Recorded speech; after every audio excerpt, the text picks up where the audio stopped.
Do you need to know the current status of union craft labor rates in the construction industry?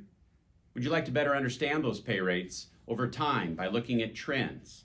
Or in today's environment, do you need to understand the impact of the coronavirus epidemic on union craft pay increases and contract negotiations? If so, stick around. Hi, I'm Carey Peters, Executive Director of the Construction Labor Research Council. Thank you for joining me. In this video, I'm going to walk you through our year-end 2020 settlements report, as well as our addendum that covers the coronavirus impact on union craft pay increases. CLRC is the nation's foremost resource for data and research regarding union crafts in the construction industry.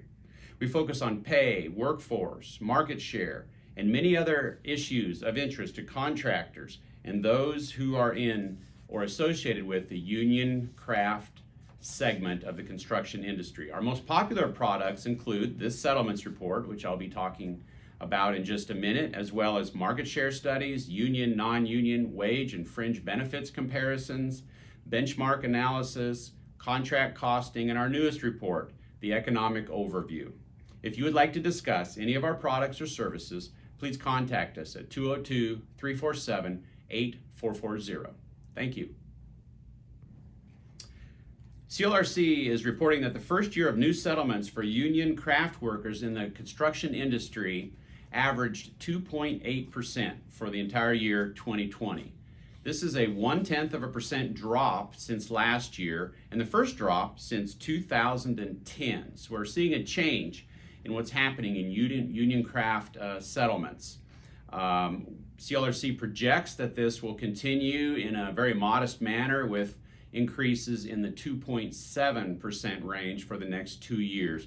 There are three factors impacting the rates as we see it. One, of course, is a coronavirus pandemic, which seems to have lowered the average increase by just a little bit. Also is market share. Union craft market share in construction has been declining more or less for decades, and that puts downward pressure on the size of increases. And finally, the union craft labor shortage. Now, this previous strong impact on the industry may be diminishing in light of the first two items that I mentioned, the coronavirus pandemic and market share, but it still has some influence on rates. If we look at the dollar amount of increases, we'll see that the average increase was $1.63 for the year 2020. This is 4 cents less than 2019 at $1.67. Now that sounds like a small amount, but when you think about the natural inflationary tendency of money over time, a 4-cent decrease is even more prominent because of the time cost of money. So that's a somewhat significant drop that we're seeing in the nominal amount of increases. As we work our way through our settlements report, you can also see at the distribution of increases where you can take a look at the percent of settlements that fall into a number of pay ranges. In 2020, the two most common ranges for increases were 2.6 to 3% and then 3.1 to 3.5%. So although the average increase has dropped just a little bit in 2020, we're seeing that the most common increases have inched upward just a little bit.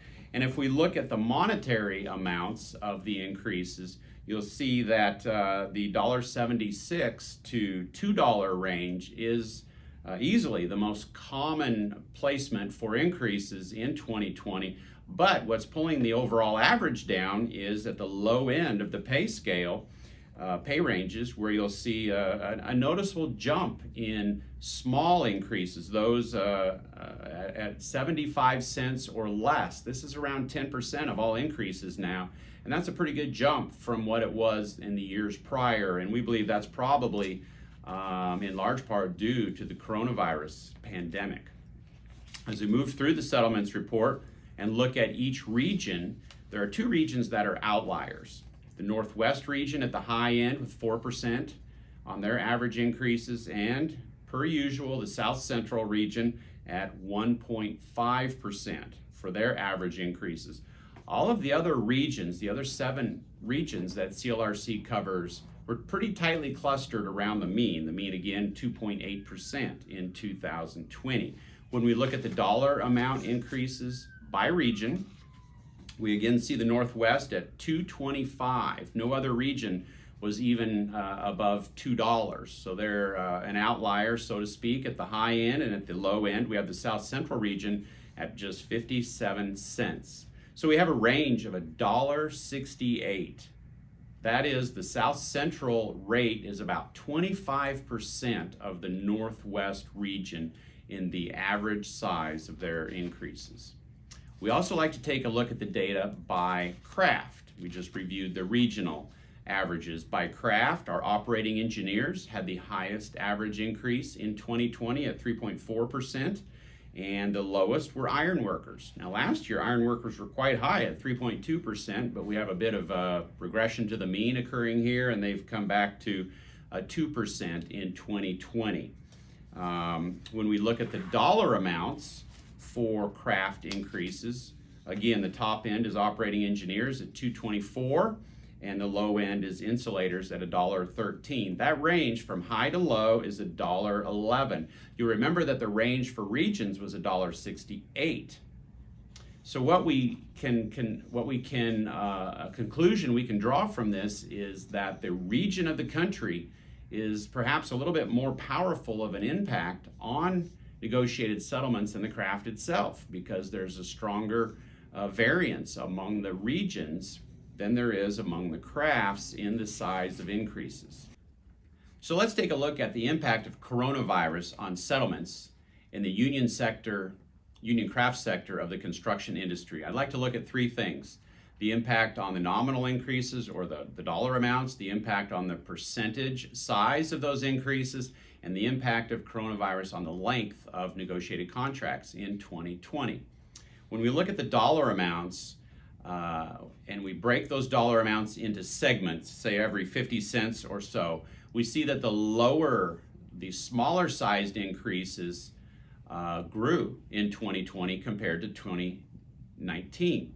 Conversely, larger increases at the higher end of the increase spectrum were less prominent in 2020 than in 2019. In our analysis, we compared all first-year settlements in 2019 to those occurring in the 3 quarters after the first quarter in 2020. This is about the time that coronavirus became pretty apparent in America. So again, our data for 2020 covers April 1 through December 31 of 2020. Let me give just a quick example.